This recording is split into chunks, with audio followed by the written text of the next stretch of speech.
Hello everyone. आज हम इस वीडियो के अंदर बात करेंगे एफआईआर के बारे में। एफआईआर का मतलब होता है फर्स्ट इंफॉर्मेशन रिपोर्ट, जो हम दर्ज करवाते हैं पुलिस स्टेशन में, और वो दर्ज की जाती है बीएनएसएस के सेक्शन नंबर 173 के अंदर। तो जब भी हम कंप्लेंट करने पुलिस स्टेशन जाते हैं, या तो हमारी कभी सुनवाई नहीं होती, या फिर अगर वहाँ पे एफआईआर दर्ज हो जाती है तो वो जो इन्वेस्टिगेशन करते हैं, यानी कि वो जो जांच पड़ताल करते हैं, वो एक तरफ अपना झुकाव दे के करते हैं कि मान लीजिए दो पार्टीज हैं, उनमें से एक की ज्यादा वो साइड ले रहे हैं और दूसरी को वो मतलब बार बार उनके अगेंस्ट जा रहे हैं कि नहीं नहीं नहीं करके। तो उन सिचुएशंस में आपके पास क्या क्या ऑप्शन है, आज हम इस बारे में बात करेंगे। सबसे पहले हम बात करेंगे कि अगर मान लीजिए जो पुलिस स्टेशन है, वहां पर जो पुलिस ऑफिसर है, उन्होंने आपकी एफआईआर दर्ज नहीं करी, तो उस सिचुएशन में आपके पास सबसे पहला ऑप्शन आता है कि आप जो सुप्रिटेंडेंट ऑफ पुलिस है उनके पास जाएं, वहां पर बताएं कि हमारी कंप्लेंट दर्ज नहीं की जा रही है और उनको कंप्लेंट दें। अगर मान लीजिए सुप्रिटेंडेंट ऑफ पुलिस नहीं है, तो आप किसी अदर हायर रैंक ऑफिसर के पास जा सकते हैं, जैसे कि डीआईजी हो गए, या फिर जो इंस्पेक्टर हेड होते हैं उनके पास जा सकते हैं, जैसा भी आपको ठीक लगे। उसके बाद आपके पास एक दूसरा ऑप्शन आता है कि अगर मान लीजिए आप सुप्रिटेंडेंट ऑफ पुलिस के पास नहीं जा पा रहे हैं, तो आप उनको एक लिखित में कंप्लेंट दे सकते हैं। सुप्रिटेंडेंट ऑफ पुलिस के पास सिर्फ लिखित में कंप्लेंट दी जाती है और वो भी आप पोस्ट करते हैं उनके पास।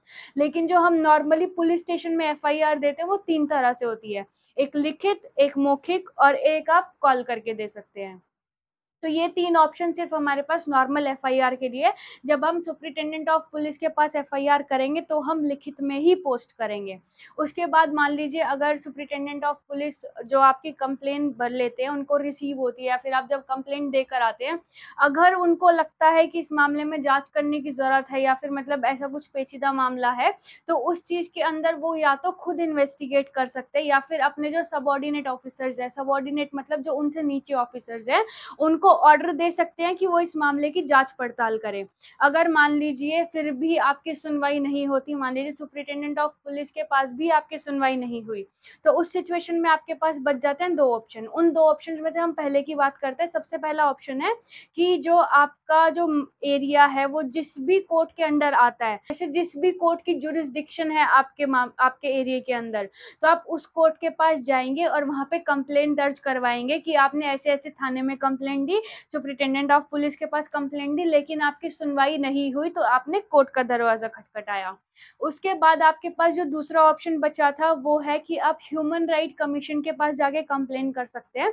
ह्यूमन राइट कमीशन 2 स्टेजेस पे होती है, एक स्टेट लेवल पे होती है और एक नेशनल लेवल पे। वो आपकी मर्जी है कि आप स्टेट लेवल पे जाना चाहते हैं या फिर आप नेशनल लेवल पर जाना चाहते हैं, दोनों जगह पर आप कंप्लेंट कर सकते हैं। और जैसा कि हमने दूसरा कहा था कि अगर पुलिस ऑफिसर एक पार्टी की साइड ज्यादा झुकाव देता है और दूसरी की साइड नहीं देता, तो उस सिचुएशन में भी आप यही स्टेप्स फॉलो कर सकते हैं। मान लीजिए उन्होंने इन्वेस्टिगेशन करने में या तो देर कर रहे हैं, या फिर बहुत स्लो कर रहे हैं, या फिर आपको लग रहा है कि वो ठीक से इन्वेस्टिगेशन नहीं कर रहे, उन चीजों के लिए भी आप सुपरिटेंडेंट को कंप्लेन कर सकते हैं। वो ना सुने तो कोर्ट में जा सकते हैं, या फिर आप नेशनल ह्यूमन राइट या फिर स्टेट ह्यूमन राइट पे जा सकते हैं, क्योंकि एक तरह से जस्टिस आपको मिलना जरूरी है और आप अपने राइट के लिए कंप्लेन कर सकते हैं। आज की वीडियो में इतना ही। ऐसे ही लीगल अपडेट्स के लिए आप हमारे चैनल को सब्सक्राइब कर लीजिए, वीडियो को लाइक कर दीजिए। Thank you so much.